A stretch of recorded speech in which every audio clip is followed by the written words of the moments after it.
Welcome back. It's time for Customers Who Click. Today's episode is all about Google, the experience Google wants to offer its users, and therefore the experience it demands from websites in order for them to rank.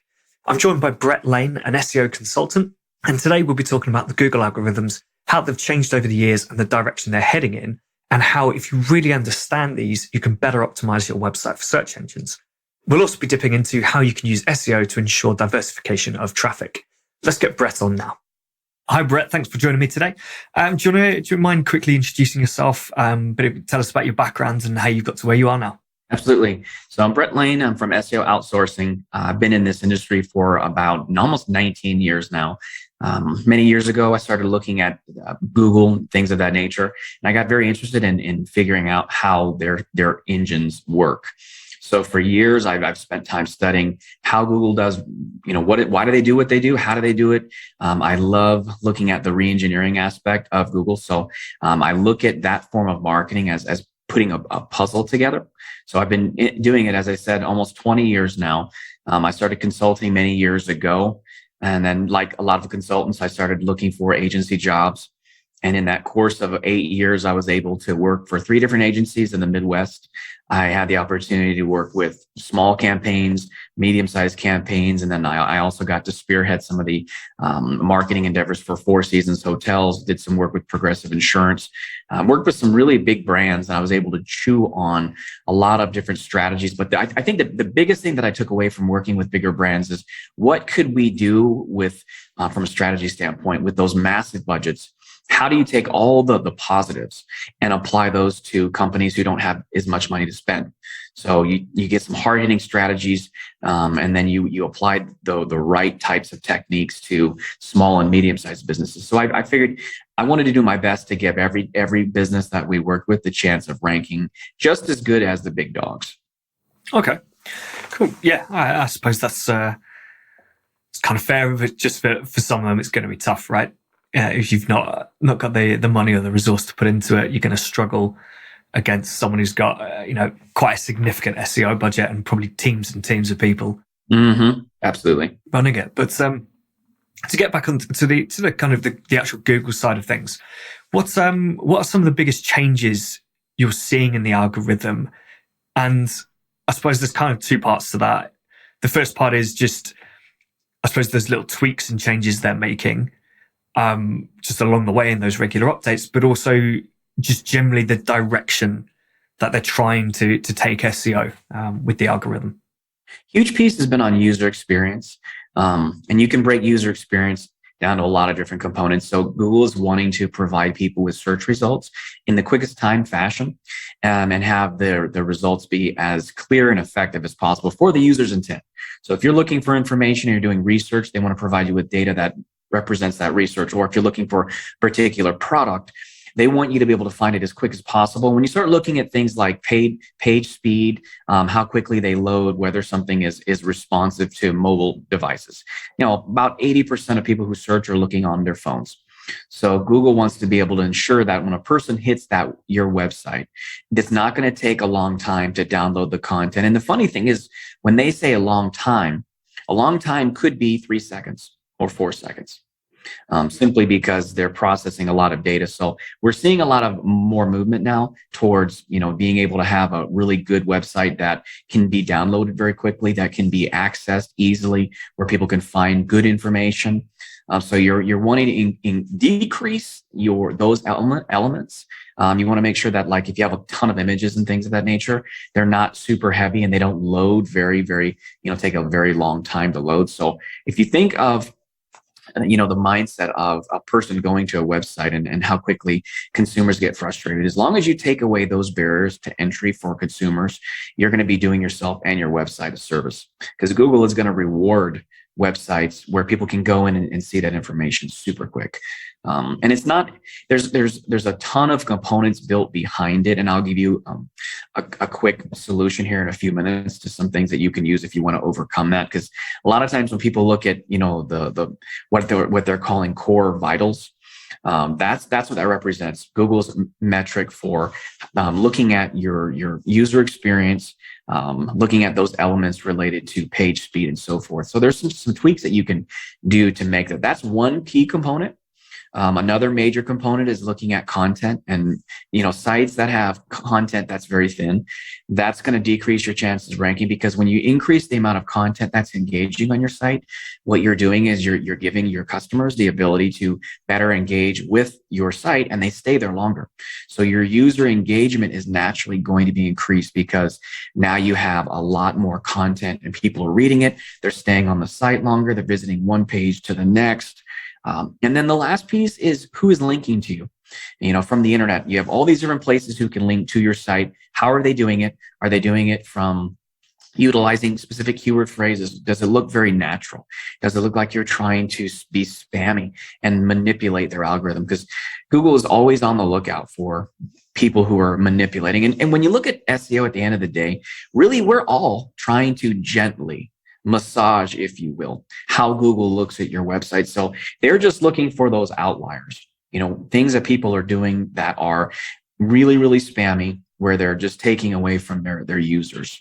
So those top three things are some of the biggest things that we're seeing right now in the SEO industry. Yeah. I think, link building is probably the one that's stayed, it's been there from the start, right? Link building's been, around for, I don't know how many years. It's definitely been around for the 10, 11 years that I've been working. And it kind of sounds like, a similar situation, right? They're looking out for those people who have natural links, good quality links, links are using keywords that are relevant, look good, and punishing the ones who seem to be spamming everywhere. And, I don't know exactly what counts as bad links, but I imagine if suddenly, I think it was the case, again, like 9 years ago, probably, I think it was Interflora, the flowers website. They got taken down just before Valentine's Day, I think, because they suddenly built a huge number of links. And Google saw it and went, no, you're not going to have that, because I'm guessing their view was there's no way you could naturally generate these 1,000 links or whatever it was overnight, just suddenly like that. So I would say one quick point is with links, Google looks at things differently now. I can manipulate your website if I wanted to. I could send thousands upon thousands to make you look bad, if I chose to do that. So what they look at now is not so much from like a punishment standpoint, but more from a standpoint of, I would say from a regulatory, like, hey, if you have a lot of links, are they natural? Instead of getting punished, all they're doing is they're taking away the value of those links. So yeah, if you had an extra 10,000 links to your site, and Google looks at that and says, out of those 10,000, only like 300 are actually valid, they're only going to give you credit for those. Because back in the day, people used to literally go out and send like porn links, Russian links, crazy links to your website, and then you'd get hit. I saw the same thing happen to a few other websites in the last almost 20 years, where it was near holiday seasons. And it's like, holy cow, you just lost how many millions of dollars because of that. So I think Google has gotten a little bit wiser to the fact that, hey, let's just take the links that you have. And if you have a ton of links, let's look at the ones that look natural, and let's just push out and not give you credit for the ones that don't look natural, because they know that there's a lot of smart people out there that are tweaking things and trying to make other people look bad. So it's a slightly different take. Definitely the same thing. You don't want to have a whole bunch of links pointing to your site where, they're focusing too heavily on your keyword phrases, because that doesn't look natural in Google's eyes. Yeah. Well, I think actually, one of the businesses I worked for years ago when I was kind of involved in SEO, did get an email saying, you need to pay us like $1,000 or something, or we're going to build a few thousand links to you and make you look bad. And actually, it reminds me that a business that I had a few years ago got targeted in a similar way, but on Facebook. And it was something like, we're going to generate 500,000 fake likes on your account, because Facebook will punish you for that, because they'll be able to tell that you've done that unnaturally. So you need to pay us some money, which we just ignored. And unfortunately nothing happened. But yeah, it's kind of bad that happened, but it's good now that there's just no point doing that, because Google just ignores those links. Yeah. And it's interesting because a lot of those people just are looking, it's like phishing scams now. You get anybody to respond to it, that's who they go after. Because you could literally, I mean, why would somebody just decide to spend time unless that's one of your competitors? I had seen that in a lot of cases with competitors doing it. So I am very happy that Google has looked at it very differently. Yeah. What was the first one you mentioned? Was it speed? So we look, site speed is huge. Yeah. So out of those three, are you seeing more value, more importance in one or two of them, or are those just all three quite similar? Like if you're focusing on these three, you're going to do really well. I would say to focus on those three, but what I tell people is take them, like when you're eating an elephant, you don't want to eat it in one bite. You want to eat, you don't want to eat the whole thing. You want to eat it small chunks. So with this, I would say, look at site speed being the first thing, and user experience is your number one thing. There's things like NitroPack. It's a site where you can go out and it's a WordPress plugin that you can use that takes care of all kinds of elements. So rather than try to say, well, how do we look at like compressing certain images and working with CSS and all this high level stuff, you don't have to worry about that. You can go to something like NitroPack. You pay their services. They can, compress images. They can make it to where literally by installing a plugin within 5 minutes, it'll handle like 99% of the stuff that you need to handle, and it'll make your site way faster. So if you look at it from that standpoint and say, what's the plan? The plan should be, number one, making sure that your site is user-friendly as possible. It's quick. Utilize something like NitroPack.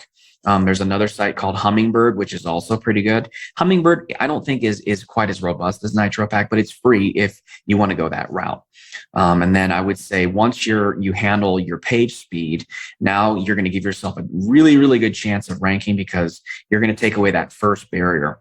And then secondly, I would say the content piece, you want to be able to make sure that I guess the best thing you can do really is look at your competitors, because rather than go crazy and come up with tons and tons and tons of content that you may not need, look at what your competitors are doing and then supersede them by 20%. And it really depends on the industry. Like I've worked with plumbers, doctors, dentists, lawyers. We've worked with printed circuit board manufacturers. And you could probably tell that between each one of those vertical markets, there's going to be content written differently. So I would say figure out what your top 5 competitors are doing. Look at how much content they're creating, how big are their websites. Are they creating content for each service plus each service area? And then what is the average amount of links? So you could go to Google and type in website content calculator or website content tool, and they'll show you how many words are on those pages. So you'll be able to get a pretty good glimpse of that and then say, oh, out of my top 5 competitors, who is doing what? What does that number look like? And then start writing your own content that's similar in nature in terms of themes, and then just supersede it by that 20%. If you follow that rule, you're going to do much better from a content creation standpoint. Yeah, I think I've heard this advice a lot, right? Find even good articles out there and just see if you can produce something which is several times better than that. Because if that's working for them and you can produce something better and you can get it to the top of Google, you're going to be doing really well, basically. So I think it kind of makes sense. Yeah. Oh yeah, and the other thing too is to look at social media. Like there's tools like SEMrush or Ahrefs.com where you can go in and see what content, or even look at Google Trends. I mean, it'll show you what content is trending within social media and on the internet. And then you can look at that content and tweak it, create your own story, or take it and make it that much better. You're absolutely right, Will. Doing that because that way you're going to be able to see what are people already doing? What are people already consuming? And in your particular field, you may want to come up with, it's a good idea to ask your customers too, what kind of questions do they have about specifics in relation to what you do? Or go to answerthepublic.com. You can go in and type in a certain keyword phrase and it'll tell you in a matter of 2 or 3 minutes, hundreds of questions that are being asked on the internet. You literally could take each one of those questions and go out and speak it into your phone and use like a dictation service where you ask the question, you speak it into your phone, and you do that again and again and again. And those services will basically print out, or they'll put all that audio and they'll put it into text. And now you can use that to write a ton of content. You don't need to get a writer for that. You just have to use the right tools. Yeah. So are you suggesting use a speech to text tool to basically transcribe the article from your spoken voice, and then what, just like edit it to make sure it's actually, you know, accurate and makes sense, and I guess needs tidying up and stuff. Yeah, I mean, you can come up, if you were to go and ask yourself a question and answer the question and do that for all the questions you find, even on the phone, you could literally write like a 4,000 or 5,000 word article in a matter of like 15 minutes. And you're not having to do a lot of thinking, because a lot of people they get stuck in, what should I write? How should I write it? Should I hire writers? In some cases, it does make sense to utilize writing services. But in others, if you know that your customers ask a certain set of questions, and answer those questions, or like go to Google and start typing in keywords, and they'll show you what other people are searching for at the bottom of the search results. My mentality is, how do you create as much good, relevant content as possible, and do it in a way that is very, very easy? And I think the dictation services like that help out tremendously. Yeah, I think. Yeah, I like that idea, because I think it's going to allow you to produce that quite natural content, right? I suppose it's what the advice I've seen recently is, make sure you're writing for the consumer and not writing for SEO. You know, too many people focus on the SEO aspect, the keyword aspect, and end up with content which, you know, the information there is good quality, but it doesn't read like like an actual explanation that you would give a person. Mm-hmm. So I think that if you're talking yourself through your answer to a question into a microphone or something, that's probably going to give you that much more natural flow to that article as well. And then, you know, obviously you'll need to go edit it, move things around, but the language you'll use is probably better. It's like having a conversation. When you walk into any store, you're going to buy something. People are asking you questions to figure out what it is you're looking to achieve. So when we write content, we'll do it in a conversational tone, and we'll think from the standpoint of, what are our customers' biggest needs? Are they looking to solve a particular problem? And then you ask those questions earlier in the articles, so you get them thinking about the question that is already in their mind. And then you start giving them bits of information to reflect that content in smaller snippets, you know, 1 or 2 sentence paragraphs. And then they're going to want to read information very quickly. And then you spoon feed them that information, and that's going to allow them to scan it really quickly if they want to. Another really cool thing is that we're, in terms of content, looking at different kinds of content. You can go and take an article and create it based off of, like we just mentioned, through a phone, and have it be dictated into, you know, to text. And then you can also take that same content and you can go out and create videos where you're doing presentations. And it's interesting, because I've talked to a lot of people who've said, you know, some of the videos that are really, really high converting, they've basically taken a PowerPoint presentation and have some words on those pages, and they're just going over the words and they're reading the words. And for whatever reason, those are converting way higher than a lot of other kinds of videos. And I think it's because it's really natural, and a person is they're reading it, they're hearing it, they're seeing it. So you're hitting three different modalities for learning.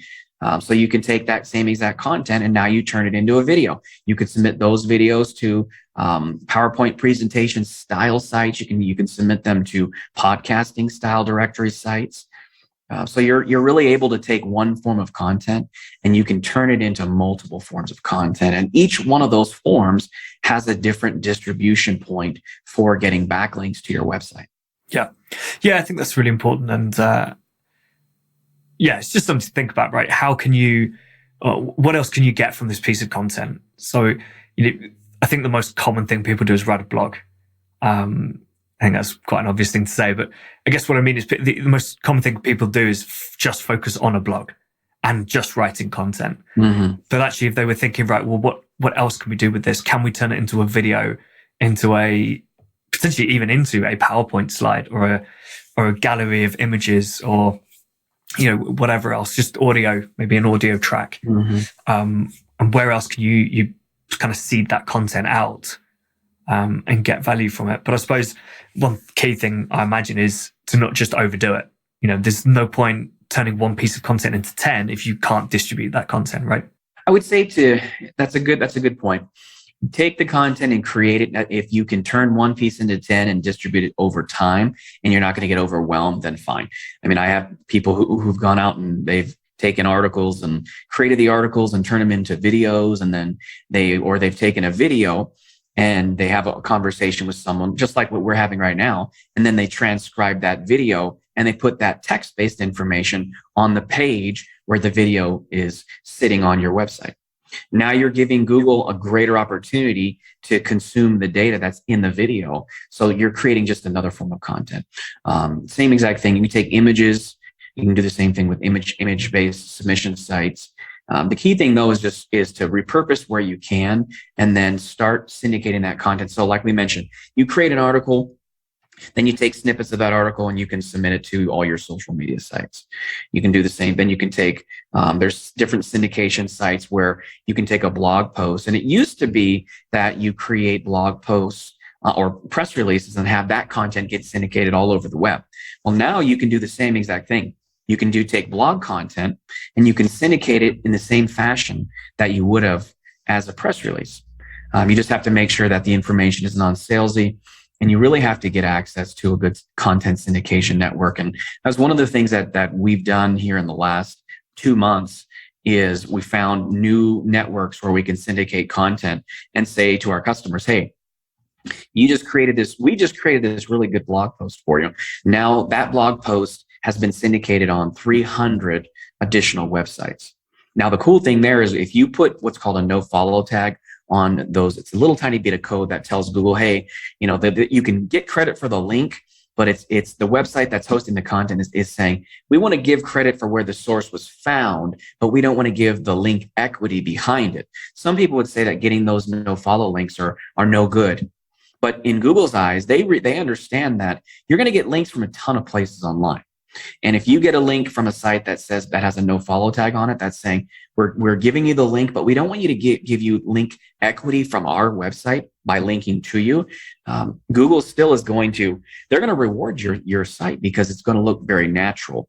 And this also gives you an opportunity to get your content read by consumers on 300 plus new sites every single time you syndicate content. Yeah. And I suppose, there's probably like a kind of a ranking for how good this is in Google's eyes, but even just being mentioned on a website, does that have a positive indicator? So there are certain websites where it's you will almost never get a link from them unless they do it themselves. So places like the BBC, right? I don't think you can get yourself a link on the BBC. The only way to do it would be if you contribute to a story and you work with that journalist and you just naturally fit into that piece. But if you were just to be mentioned in a story, does Google pick that up and say, well, it's not a link, no one's linking back to you, but you've been mentioned on a very, very good high profile website. So that's got to be a good thing. So from a local perspective, they're citations. And basically it works in the same fashion. A citation can be a mention of your name, your address, your phone number, zip code, things of that nature, or website address. In my opinion, if you're getting an unstructured citation, which is just a mention of your brand, I think that could be huge depending on the source. One of the things I didn't mention earlier, there's something called the EAT principle, which stands for expertise, authority, and trustworthiness. Those are three major things that Google is looking to determine whether a site should rank well in its search results. So just like with local SEO, if you have a ton of places giving you these local citations and they're mentioning, it's those types of sites would be, like your Google My Business listings or City Search, Yelp, things of that nature, where you can clearly see it's the same information across the web. You're not going to get punished for having hundreds of those listings. Same exact thing like with the press release. If you have your brand being mentioned on hundreds of websites, Google is still scouring those sites anyways. And they're picking up content. They're looking at the frequency of your name. They're looking at how it's being used. Are there any associations with particularly your brand and other kinds of keyword phrases that fit your particular industry? So my opinion is it's definitely going to help. I don't know to what extent will it help from a ranking standpoint, but I do think if Google is looking at the whole idea of expertise, authority, and trust to be mentioned, like you said, on BBC or New York Times or sites of that nature, that's a huge thing, because now you have a certain level of trust from these other major sites. And in some cases, you may get links that are not hyperlinks. It may just be a mention of your website. I think Google still looks at that as well. Yeah. So what, as in, so someone has actually written www.yourwebsite.com, but just not actually linked it. So Google would see that and say, well, there must be a reason they've put the actual URL there. So give some sort of credit to that. Yeah, I suppose. What sort of trends are you seeing in the way Google's changing and updating the algorithms? So they keep having their core updates and back in the days, they used to not tell us anything as to like when they were happening. Now Google's doing a much better job of keeping people abreast of what's coming down the pike. I think a huge piece has just been the security for websites, where they're now looking at things related to how much advertising you have on your websites, how much real estate you have. So that's going to be one component. If you have sites that are just created for the sake of from an affiliate standpoint, they're looking at that and they're saying, how much can we trust these websites? Because if it doesn't have anything as basic as, let's say, an address or a phone number or a way to contact someone, they're going to be looking at that from the standpoint of, this is just another website that's collecting information to try to sell somebody something. So if you have anything on your website that has to do with a person's health, their wealth, their livelihood, something that could change their lives pretty drastically. You give someone the wrong information about getting a loan, you could financially hurt them. Or same things with health. You have to be able to build up a lot more trust in those aspects. And I've seen sites that were very thin from a content standpoint that didn't have a lot of trust. And, you could tell when you hit it, you're not going to get much support from that particular site. Because, some of the software companies amaze me. I mean, you go to them and you try to contact them. I'm like, I can't even call them. Then that the response time they say is 24 hours, which in my opinion is a joke. I mean, unless, the site is in another country, it's like in Singapore or the UK or wherever. I mean, consumers, they know, okay, there's huge blocks of time difference between one country to the next. That makes sense.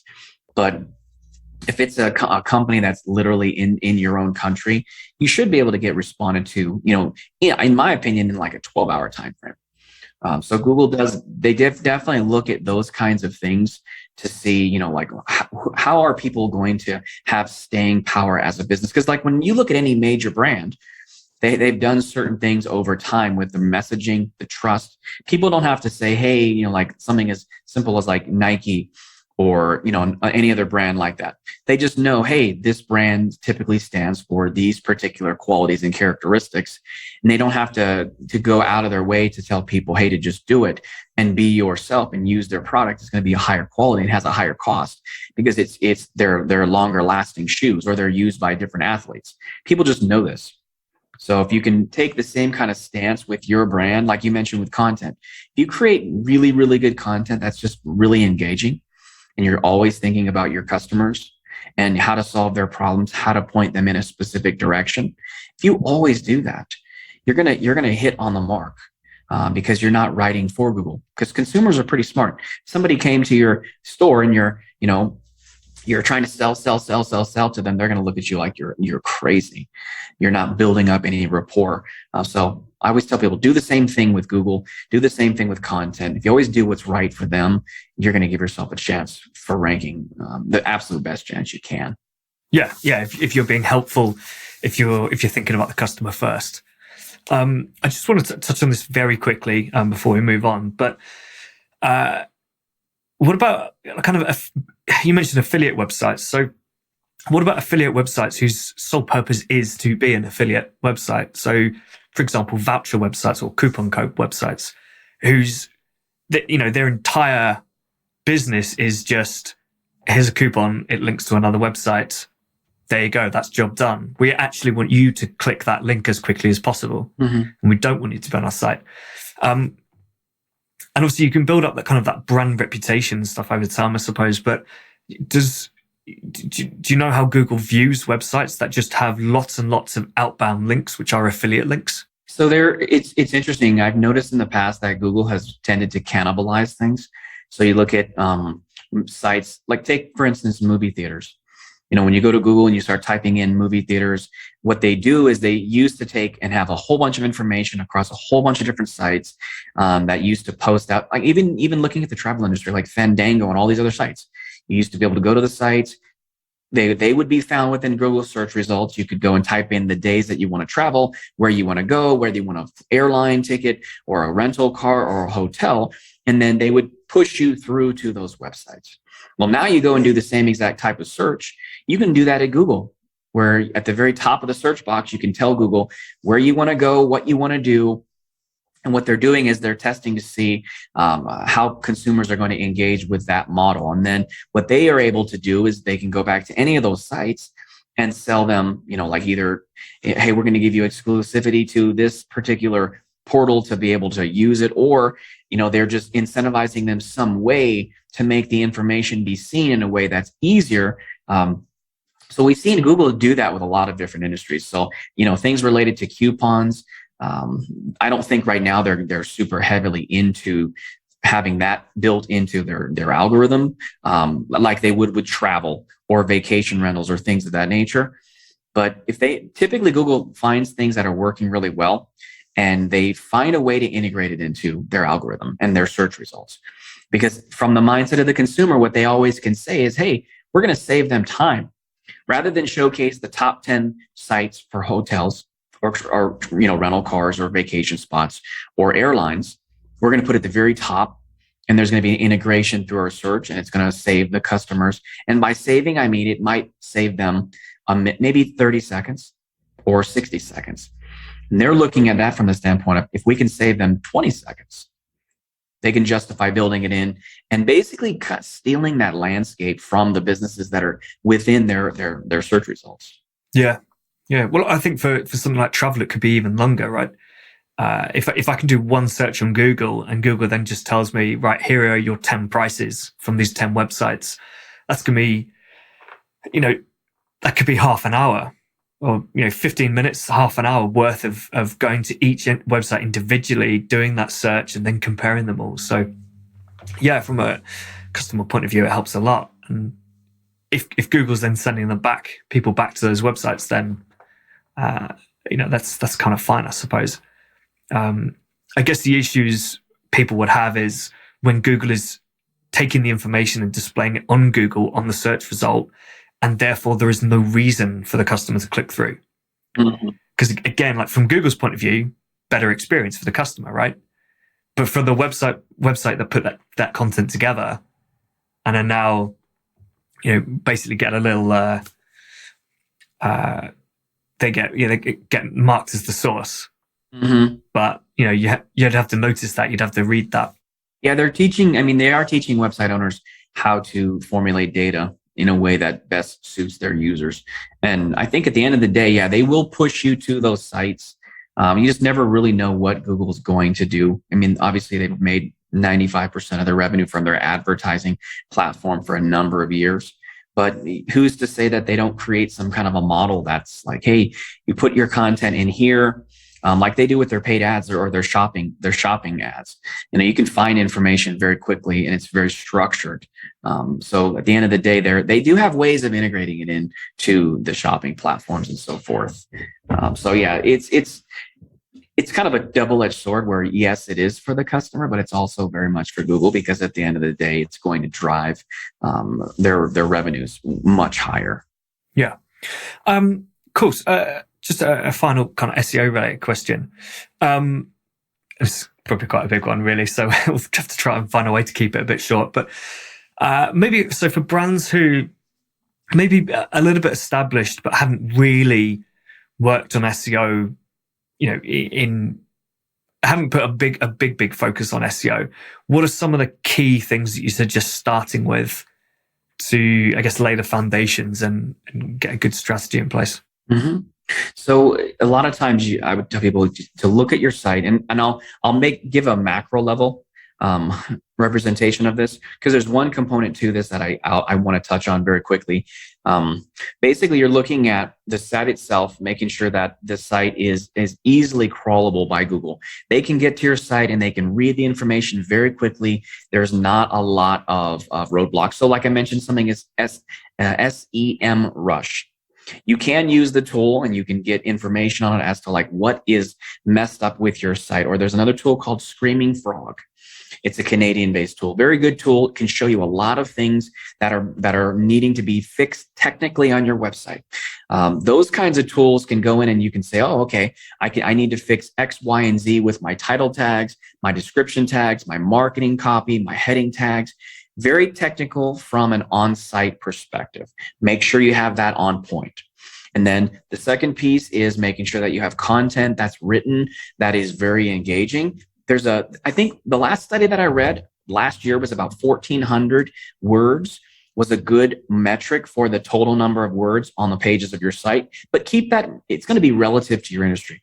So if you have industry where you're in the plumbing industry and you know, hey, people are asking questions about toilets that are being backed up or water heaters or things of that nature. And you can write an article that is 600 words or 700 words that is actually engaging and that shows people how to do something or is included with a video. That's going to be huge because it's going to set you above your top competitors. So you want that content to be very engaging and you want to outdo what your competitors are doing. And then you also want to just be able to make sure that you're getting creative with who's linking to your site. How are they linking? Are you getting links, through things like press releases, which some people would say that press release link building is dead. I would say if you look at it from the perspective of pushing your brand online, whether you get do follow or no follow links, it's going to make your link portfolio look very diversified, which is what you want to be able to do. You want to get very creative and look at other sources. You want to see what are your competitors doing. We mentioned things like ahrefs.com or SEMrush. Those tools can show you where links are pointing to your site and your competitor's site. And then you want to get really creative. One thing that works really well right now is guest blog posts. So you go out and you conduct searches on Google and you can do something as simple as write about your industry plus, your keyword might be, e-commerce, SEO, and then you do something like plus guest author or write for us or some variations of those kinds of keywords. You can find pretty quickly places that will accept content from you to boost their website. It's kind of like what we're doing right now. We're creating content and we're doing it in the form of a podcast. It's very similar where you would create content that's text-based in the form of an article. You would reach out to a huge list of sites and you can use things like Outreach Mama to go out and create these databases, and then they can help you communicate with other website owners very quickly. There's other paid services that you can use to create those guest blog posts, and then those get you links and they get you content shown on other sites. So it helps you build your trust way faster on those sites. Now you're getting a whole bunch of really high quality links from different sites with different snippets of content. So now you're basically hitting on all three of those components that we talked about. The one piece I wanted to add to that we didn't chat with is making sure that if you're doing things in the e-commerce space, you want to be able to make sure that you're not relying too heavily on one source. So if you have a store on Amazon or you're doing things with Shopify or whatever it is, you always want to make sure that you don't have your eggs in one basket. So if you're just doing things on Amazon, great. Amazon can rock your business at the drop of a hat if they decided to. If they notice you're making too much money on a specific product, they may decide that they want to offer the same exact product. And then they're going to take away 30% of your market share because you're making a lot of money. So you don't want to rely on just that. You want to look for external sources, like we mentioned, Google, or looking at things like Facebook or TikTok or Instagram. As long as you have other pieces of the pie that are giving you traffic from other sources, that's another really good case of not allowing your business to be shut down. And then also, we mentioned link building. So you can take your listing that ranked within Amazon, those product listings. You can see, hey, if I do a search for this within Google, who shows up in Google search results? What Amazon pages are showing up? So you can figure out what those pages are, and then you can build links to those. So let's say you have a product that you're selling on Amazon, and you're noticing that your top two competitors are showing up within Google search results as an Amazon listing. Now you can figure out how many links those pages have, and then you can emulate what they're doing and then just outdo it by 10 to 15%. So now you're giving your listing a chance of ranking way, way higher. I mean, I saw this. It's a very interesting category. One of my friends says he has if you do the search for camel toe concealer, obviously very, very niche based, very, very different. He said, hey, I've got a competitor we're ranking way better than them for this little tiny piece of plastic that helps provide more coverage for women when they wear their bathing suits. And basically, he was saying we're killing them within our Google rankings, but they're ranking higher within Google for their Amazon listing. So when you do camel toe concealer, the listing shows up on the second and third position within Google search results. And those are both Amazon listings. Those two listings are generating so much traffic for them. That's why it made me think, hey, can we do things to create higher Amazon rankings within Google so that you're also getting, it's not diversifying your traffic per se, but it's giving you more of like a boost of vitamins to get your site to get more traffic and more sales, if you will. But you always want to make sure that you diversify, because we're starting to see things right now with, traffic sources like Facebook doing some crazy things for their advertisers. We're seeing Google making lots of changes. We're seeing industries where you can't really advertise within them. Like if you're a dispensary and you're looking at marijuana-based products, or even CBD can be a little bit more challenging. Google's making it much harder to get traffic to those specific sites within their advertising. So I would say my biggest recommendation for your users is make sure that you diversify your traffic sources, because you never want to be held captive by one source. Yeah. There's one thing I just want to come back to and touch on is that the length of content. So you mentioned there was an article that said about 1,400 words is optimal.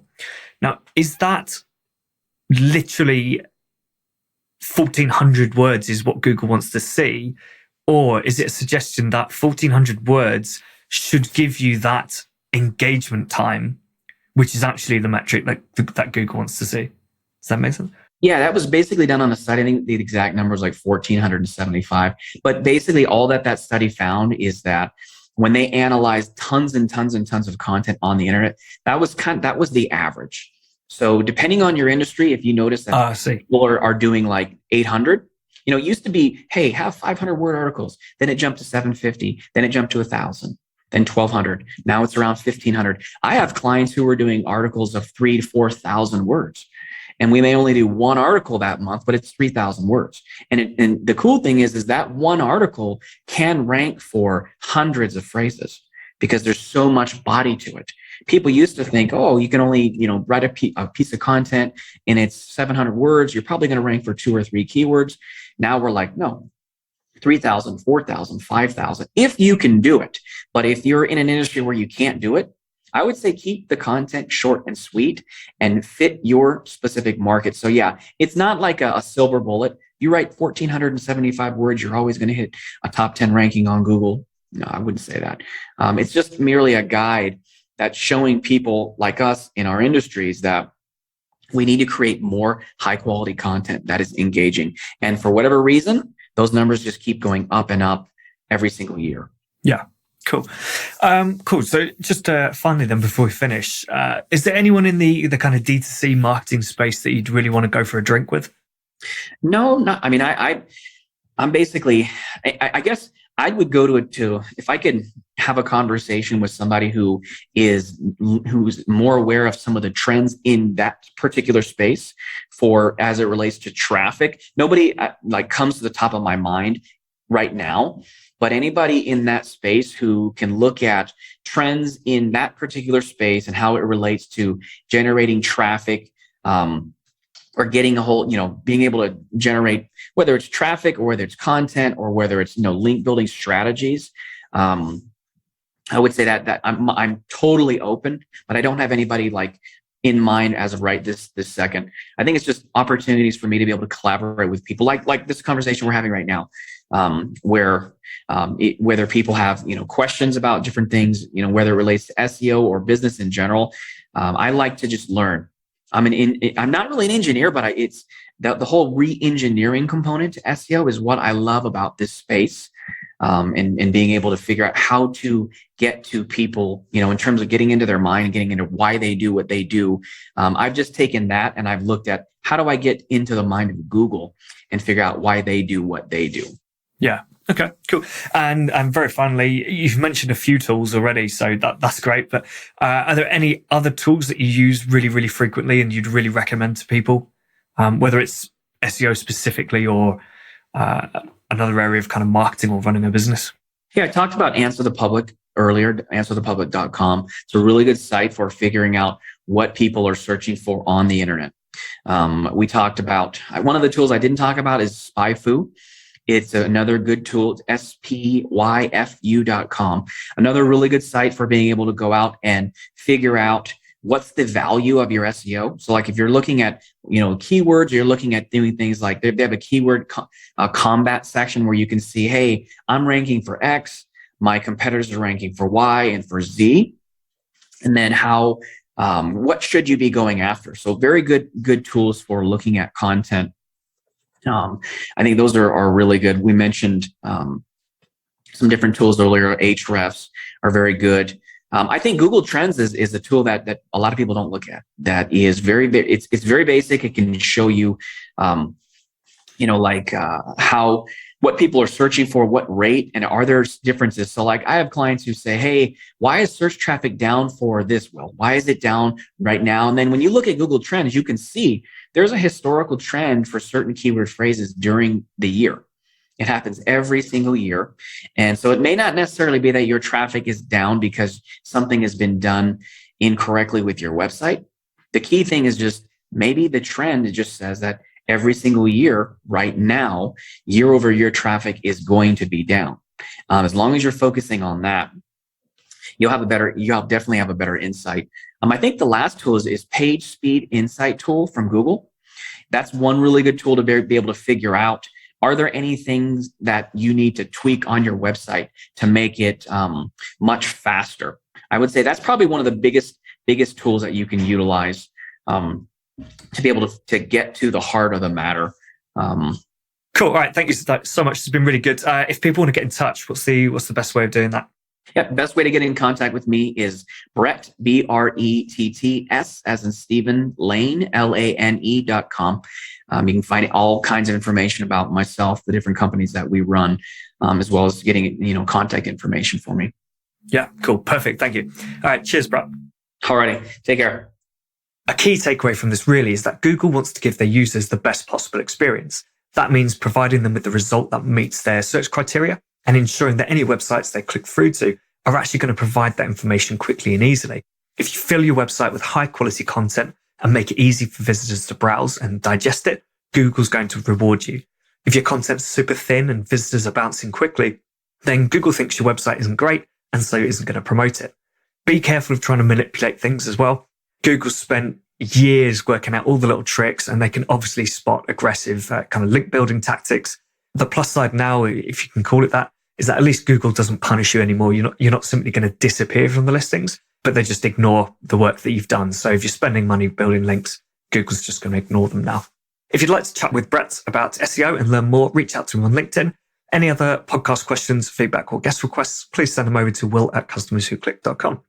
Next up, I've got Howard Tiersky with me, and we're going to be talking about how companies can stay relevant to their customers and continuously adapt to change.